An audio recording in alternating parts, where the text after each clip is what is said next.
Hello नमस्कार मित्रों।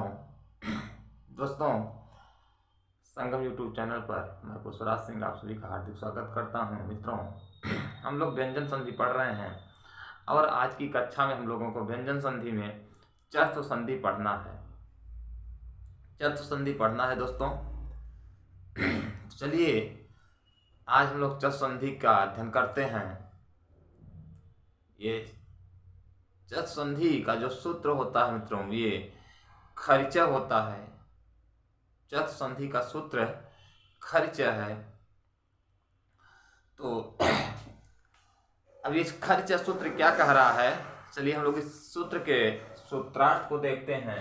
ये खर्चा जो सूत्र है ये क्या कह रहा है, जो कि देखिए ये जो खर्चा है ये चतुर्थ संधि का सूत्र है। चतुर्थ संधि का सूत्र खर्चा है। ये खर्चा सूत्र क्या कह रहा है मित्रों कि यदि झल प्रत्याहार के बाद खर प्रत्याहार आए तो झल के स्थान पर चर प्रत्याहार हो जाता है। क्या कह रहा है कि यदि अगर झल प्रत्याहार के बाद खर प्रत्याहार आता है तो झल प्रत्याहार के स्थान पर चर प्रत्याहार आदेश हो जाता है। झल भी एक प्रत्याहार है, खर भी एक प्रत्याहार है और चर भी एक प्रत्याहार है।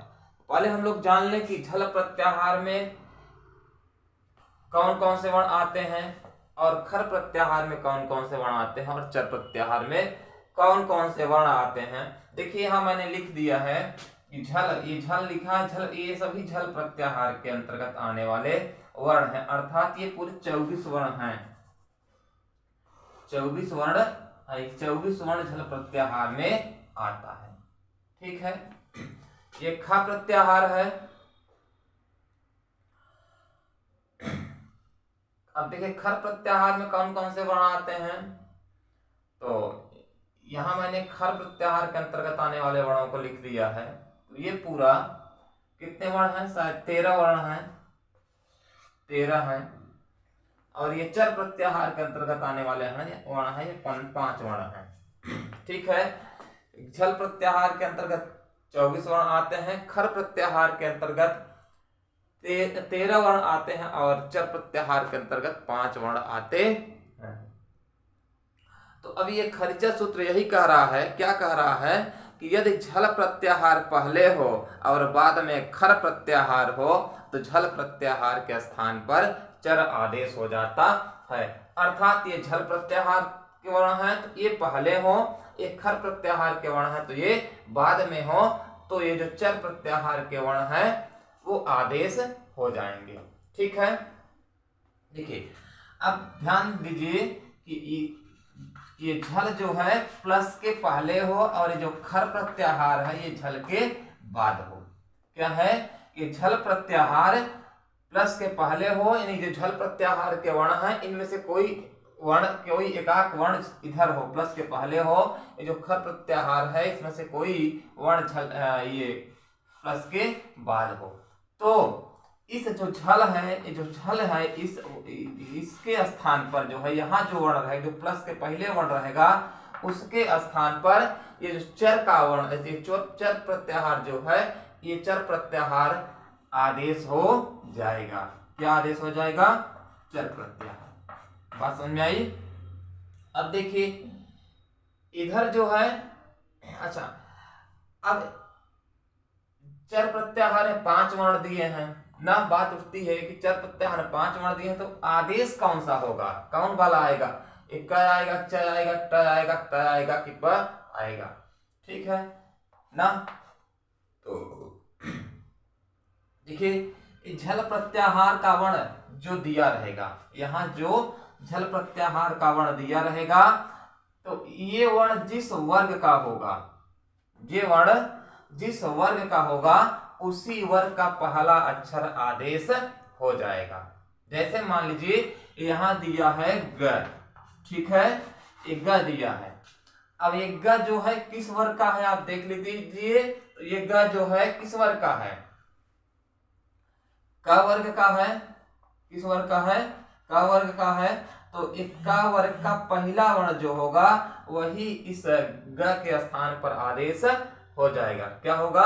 इस ग के स्थान पे जो ग के स्थान पे जो ग वर्ग का पहला जो ग किस वर्ग का है? तो क वर्ग का है। तो क वर्ग का जो पहला वर्ण होगा, प्रथम वर्ण होगा, वही इसके स्थान पर आदेश हो जाएगा। ठीक है, तो शायद क वर्ग का पहला ही वर्ण क है, तो ग के स्थान पे क आदेश हो जाएगा। इतना आप समझ लीजिए कि झल प्रत्याहार के वर्ण पहले हो और खर प्रत्याहार के वर्ण बाद में हो, तो झल प्रत्याहार के स्थान पर चर प्रत्याहार आदेश हो जाएगा। चलिए अब देखिए, जैसे लिखा है सत सद धन कार। क्या लिखा है? सद धन कार। अब देखिए मित्रों कि यहां द है। क्या है? द है। द है। अब आप द देखिए कि झल प्रत्याहार के अंतर्गत आने वाला वर्ण है कि नहीं। ठीक है, तो आप जब द देखेंगे तो द आपको झल प्रत्याहार है, इसमें से देखिए द कहीं मिलेगा कि नहीं मिलेगा। तो आप जब देखेंगे तो द आपको यहाँ मिल जाएगा। ठीक है, द यहाँ मिल गया था। झल प्रत्याहार के अंतर्गत द जो है ये झल प्रत्याहार के अंतर्गत आने वाला वर्ण है, तो ये झल प्रत्याहार हुआ। ठीक है, अब इधर देखिए क्या है? क है। तो क जो है खर प्रत्याहार के अंतर्गत आने वाला वर्ण है कि नहीं है। तो आप जब क देखेंगे तो यहाँ इसमें क है, तो आप कहीं ना कहीं क आपको मिल जाएगा। एक का भी खर प्रत्याहार में है, अर्थात हमारी जो सूत्र ये कह रहा था कि पहले झल प्रत्याहार हो और बाद में खर प्रत्याहार हो। ठीक है, तो इतना तो मिल गया। पहले झल प्रत्याहार है, बाद में खर प्रत्याहार है। तो आगे क्या कह रहा है कि झल के स्थान पर चर प्रत्याहार हो जाता है। तभी जो हमारा झल प्रत्याहार का जो ये वर्ण है, इस झल प्रत्याहार के वर्ण के स्थान पर क्या होगा? चर प्रत्याहार का वर्ण हो जाएगा। देखिए चर प्रत्याहार यहाँ लिखा है, इसे 5 वर्ण है। ठीक है, 5 वर्ण है। अब बात बनती उठती है ये कि इसमें 5 में से कौन सा यहाँ आदेश होगा ना भाई। कोई लिखा तो है नहीं कि इसके बाद ये आएगा, बस इतना लिखा है कि झल के बाद खर हो तो झल के स्थान पे चर आदेश हो जाएगा। तो अब चर में 5 वर्ण है, चर प्रत्याहार 5 वर्ण है, तो कौन सा आदेश होगा? ठीक है, तो आप कंफ्यूज ना होइए। साधारण सी बात है कि जो द है जिस वर्ग का होगा, द जिस वर्ग का होगा उसी वर्ग का पहला वर्ण इसके स्थान पे आदेश होगा। जी हाँ दोस्तों, ये द जिस वर्ग का होगा उसी वर्ग का पहला वर्ण इसके स्थान पे द के स्थान पर आदेश होगा। आपको पता है कि 5 वर्ग होते हैं, क वर्ग, च वर्ग, ट वर्ग, त वर्ग और प वर्ग। ठीक है, तो जो द वर्ग है, द जो है किस वर्ग का है? तो द जो है ता वर्ग का है। किस वर्ग का है? ता वर्ग का। ता वर्ग का है। ता था दा था न ता वर्ग में आता है। अब ये जो ता वर्ग का पहला वर्ण इसके स्थान पे आदेश होगा। ता वर्ग का पहला वर्ण द के स्थान पर आदेश होगा। तो ता वर्ग का पहला वर्ण क्या है? त ही है। क्या है? त ही है। तो द के स्थान पे त हो गया। ये बन गया क्या? सत। क्या बना? ये सत बन गया। अब इधर देखिए कारह है। अब ये कारह पूरा का पूरा है, इसके स्थान पे कुछ नहीं होगा, खर के स्थान पे कुछ नहीं होगा, बस झल के स्थान पे आदेश होगा। अब देखिए ये सत धन कारह हो गया, द के स्थान पे त आ गया।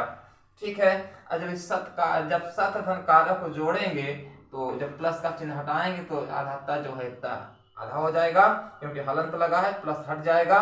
फिर जो कारह है, एक कारह यहाँ आकर के जुड़ जाएगा तो बन जाएगा क्या? सत्कारह। क्या बना? सत्कारह बना। ठीक है, समझ में आया मित्रों? अब देखिए अगला उदाहरण, जैसे लिखा है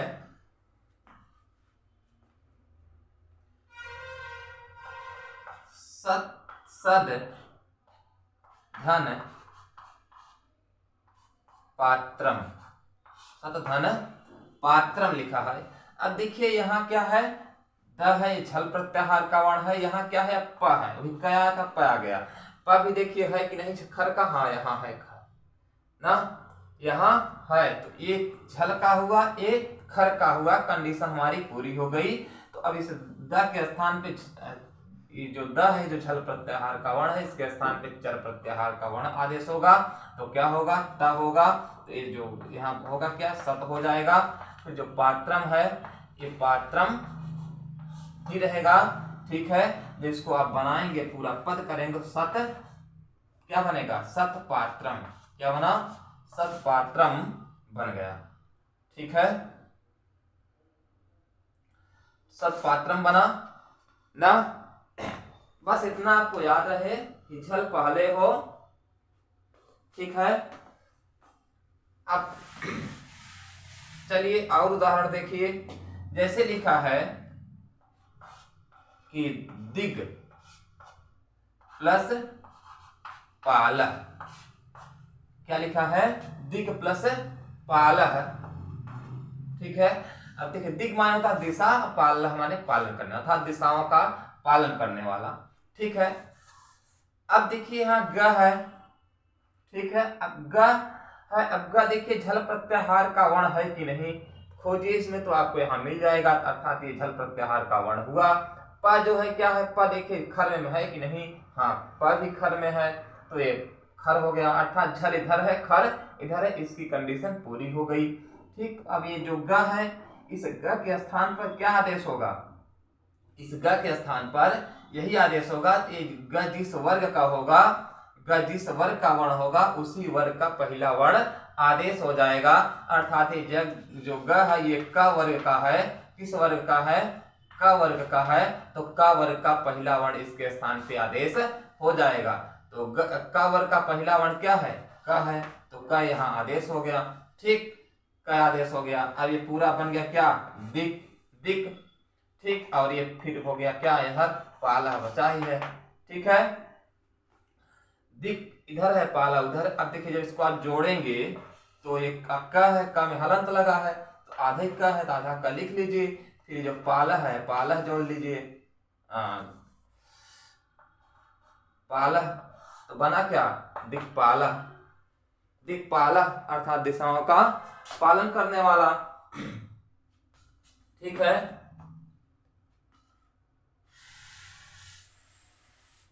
चलिए अगला उदाहरण जैसे है क्या, भेद धन तुम, भेद धन तुम। अब देखिए भेद है तो द झ वर्ग का है और त खर वर्ग का, ख प्रत्याहार का वर्ण है, तो द के स्थान पे क्या होगा, त होगा, तो ये भेद हो जाएगा। ठीक है, और इधर क्या है, तुम है, क्या है, तुम है। अब देखिए जिसको आप पद बनाएंगे तो ये भे है और ये आधा त है तो आधा ही त होगा। ठीक है, और ये आधा यहाँ तुम है तो यहाँ तुम जोड़ दीजिए, तो क्या हो गया, पूरा ये बन गया क्या, भेद तुम। क्या बना, भेद तुम बना। ठीक है, तो चलिए मित्रों आज के लिए इतना ही। ये वीडियो आपको कैसा लगा, आप ये वीडियो अगर आपको अच्छी लगी हो तो आप इसको अपने दोस्तों तक भेजें। ठीक है, अब आपसे हम अगली वीडियो में अगली संधि के साथ मिलते हैं। तो नमस्कार मित्रों।